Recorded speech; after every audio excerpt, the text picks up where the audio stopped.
વલ્લભાધીશ કી જય. હરિરાયજી વાંગ મુક્તાવલી. કાલે આપણે સેવાની માનસી સુધીની વાત કરી હતી. એનો દાખલો આની અંદર આપ્યો છે. રાજનગરવાળા શ્રી રણછોડલાલજી મહારાજ આજ્ઞા કરતા કે ધાબળો ઓઢીને ધ્યાન કરવું એનું નામ માનસી સેવા નહીં. આ જો બધું આમાં લખ્યો છો, મારા વાલા કોઈને જોવું હોય તો. હું મારા મનનું કાંઈ નથી કહેતી. ઘણા આમ આંખો બંધ કરે ને ધાબળો ઓઢીને બેસી જાય. અમે માનસી કરીએ છીએ. હવે જો આ રણછોડલાલજી મહારાજના વચનામૃત. રાજનગરવાળા નિત્યલીલા શ્રી રણછોડલાલજી મહારાજ આજ્ઞા કરતા કે ધાબળો ઓઢીને ધ્યાન કરવું એનું નામ માનસી સેવા નહીં, પરંતુ મન લગાડીને તનુજા વિત્તજા સેવા કરવી એનું નામ માનસી સેવા. તનુજા અહીંયા કરો અને વિત્તજા બીજે કરો બહાર. આટલા પૈસાનો આ મનોરથના તનુ ને વિત્તજા. આપણે બધાએ શું કર્યું? તનુજા અને વિત્તજા. ના, તમે વાંચજો, તનુ વિત્તજા લખેલું છે. તો કે તનુ વિત્તજા સેવા કરવી. જુઓ, આ મારા શ્રીના વચરામો છે. પરંતુ મન લગાડીને તનુજા વિત્તજા સેવા કરવી એનું નામ માનસી સેવા. આ માનસી સેવાનું પૂર્વદલ.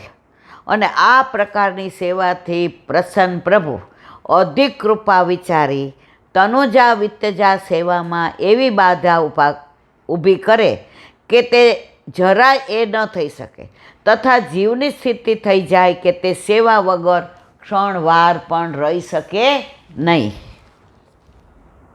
અને જો તન અને ધનની સેવા નથી થતી તો કેવળ મનથી સેવાના જ વિચારો કર્યા કરે હોય. સેવા નથી થઈ શકતી એવો તાપ થાય અને પછી મન એમાં જ એટલે પૂર્વવિહિત તનુજા વિત્તજામાં જ પરોવાયેલું રહે.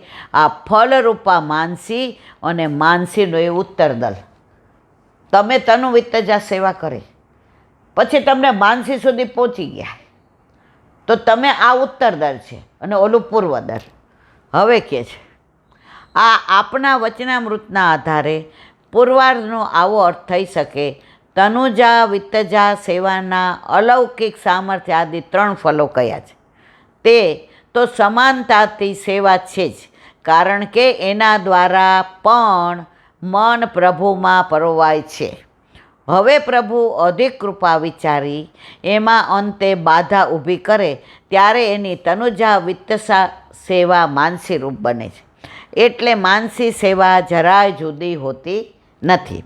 આનો ફલિતાર્થ એવો થયો કે આ દેહે થતી તનુજા વિત્તજા સેવા જ્યારે માનસીનું રૂપ લે છે ત્યારે અલૌકિક સામર્થ્ય આદિ પ્રાપ્ત થાય અને લીલા સ્થલાદિમાં સેવા ઉપયોગી દેહની સેવા પ્રાપ્ત થાય.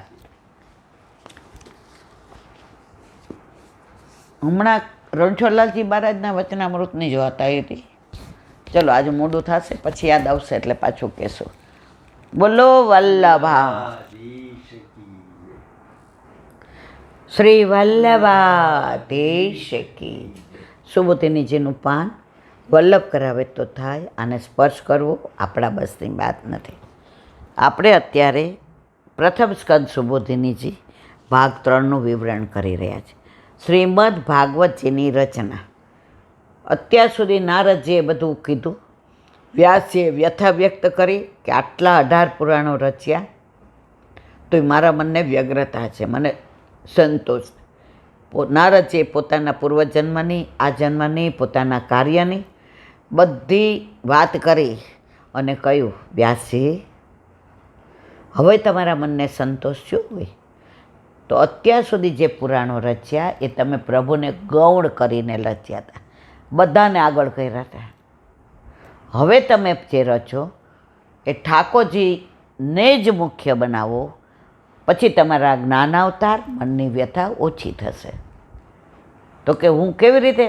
તો કે સમાધિમાં તમને બધી લીલાના દર્શન કરાવે, કારણ કે તમે તો જ્ઞાનાવતાર છો.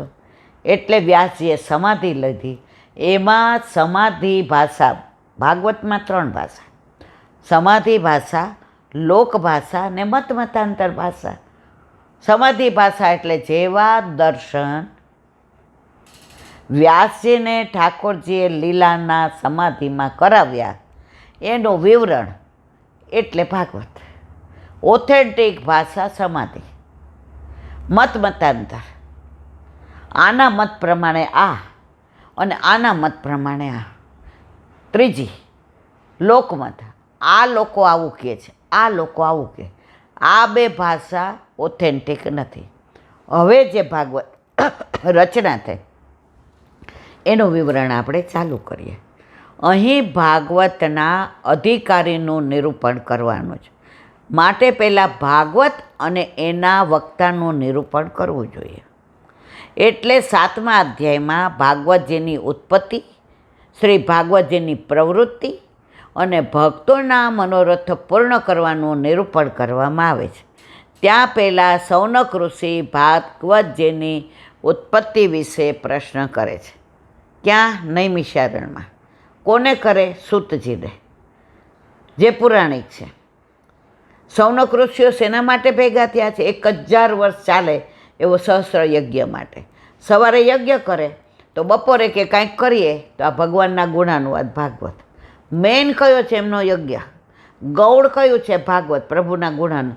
એટલે એ નિમ્ન કક્ષાના વક્તાને શ્રોતા. હજી એના ઘણા કારણો. હવે વિવરણ આવશે. આ તો મેં અનુસંધાન કર્યું. સૌનક ઉવાચ નિર્ગતે નારદે સૂત ભગવાન બાદનારાયણ શ્રુત્વા તો તદભિપ્રેતમ તત કિમ કરો દ્વિભુવ. અર્થ: સૌનક ઋષિએ સૂતજીને પૂછ્યું કે નારદજી વ્યાસ ભગવાનના આશ્રમમાંથી ચાલ્યા ગયા પછી નારદજીનો અભિપ્રાય સાંભળીને ભગવાન બાદનારાયણે શું કર્યું? સુબોધજીની મૂળ શ્લોકમાં વ્યાસજીને ભગવાન કયા છે, તેથી એમની સહજ શક્તિનું નિરૂપણ કર્યું છે. બાદરાયણ પદથી બતાવ્યું છે કે વેદ વ્યાસે બોર ખાઈને તપ કર્યું હતું. બદ્રીનાથમાં શેના ઝાડ બહુ છે? બોરના. તો તપ શું ખાઈને કર્યું? એટલે એનું નામ બદ્રી. હવે મૂળ છે ભગવાન, કારણ કે ઠાકોરજીના જ્ઞાન. જો પરશુરામ ભગવાન એ આવેશ અવતાર, રામ હાસ્ય અવતાર, રામ ભગવાન. વ્યાસજી જ્ઞાન અવતાર, એ ભગવાન. તો અહીંયા કેમ બાદનારાયણ કયું શ્લોકમાં? તો એનું વિવરણ કરે છે કે ત્યાં બોરના વૃક્ષ ઝાઝા હતા, છોડ. તો એ ખાઈને તપ કર્યું એટલે બાદનારાયણ.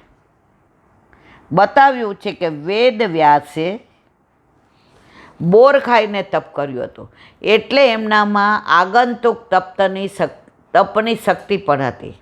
ભગવાનના ગુણોનું યથાર્થ સ્વરૂપ પ્રતિપાદન કરે એવા ગ્રંથની તમે રચના કરો. ભગવાન મેન આવ્યા. એવો અભિપ્રાય સાંભળ્યા પછી વ્યાસીએ શું કર્યું? એમ સૌનક ઋષિએ સૂતજીને આ પ્રશ્ન નૈમિષારણ્યમાં પૂછે છે. નારદજીનો અભિપ્રાય સાંભળી ભગવાનની શું ઈચ્છા છે તે નક્કી કરવા વ્યાસજીએ સમાધિ લીધી. જો ઓથેન્ટિક ભાષા કઈ સમાધિ. અને જે બધી લીલાના દર્શન વ્યાસજીએ કર્યા છે એનું જ વર્ણન છે. મન ઘડત કોઈ આમાં વર્ણન કર્યું નથી.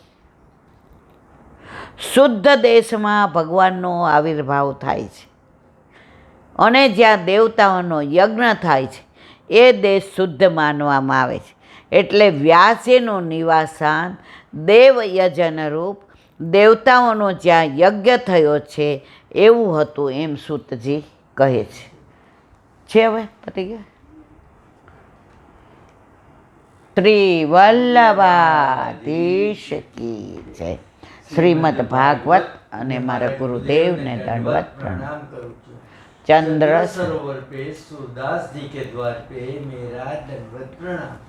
सुरभि कुंड पे परमानंदास जी के द्वार पे मेरा दंडवत प्रणाम. जमुनावता पे संकर्षण कुंड पे कुंभनदास जी के द्वार पे मेरा दंडवत प्रणाम. बिच्छू कुंड पे कृष्णदास जी के द्वार पे मेरा दंडवत प्रणाम. कदम कदमखंडी पे गोविंद स्वामी के द्वार पे मेरा दंडवत प्रणाम। अप्सरा अप्सरा कुंड पे चित्त स्वामी के द्वार पे मेरा दंडवत प्रणाम।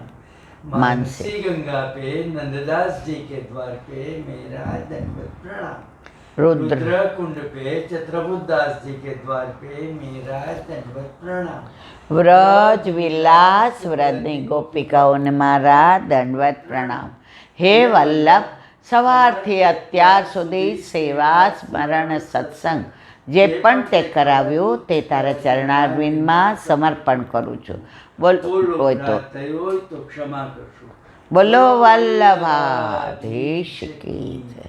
દ્રઢ ચરણ કેરો ભરોસો દ્રઢ ચરણ કેરો શ્રી વલ્લભનક ચંદ્ર છટા બિન સબ જુગ માય અંધેરો ભરોસો દ્રઢ ચરણ केरो साधन और नहीं आ कली में जासोय